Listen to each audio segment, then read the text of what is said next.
Measuring the head losses through the piping system is going to be done by looking at the static pressure change along the pipe.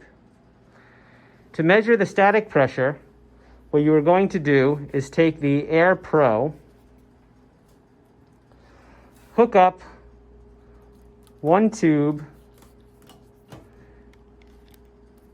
we're going to hook up one end to the positive side and leave the negative side open. That means I'm going to be reading the pressure that's read at plus, minus, this is open to the atmosphere, and therefore on the screen I will be reading the gauge pressure. Now the other end of the tube is simply going to go to the static pressure taps that are marked A, B, C, and so on.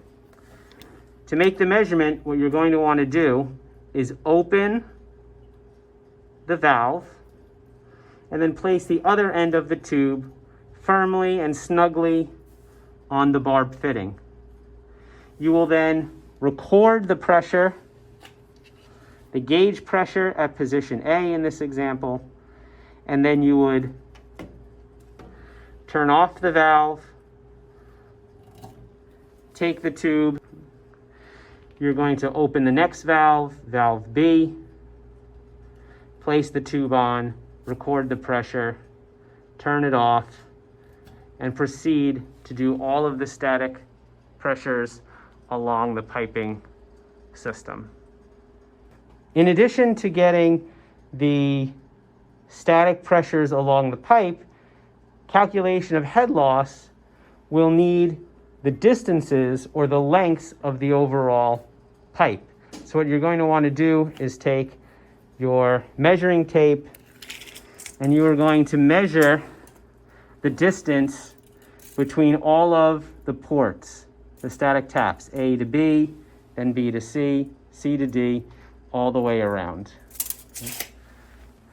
One other bit of information you're going to need for the calculation of the head loss in the elbows is the radius of curvature. So what you're going to need to do is find the center point of this curve and try and determine what the radius of curvature is. The last part of the experiment has you look at the change in head loss with closure level of this valve. You're going to be looking at 100% open, 75% open, 50% open, and 25% open.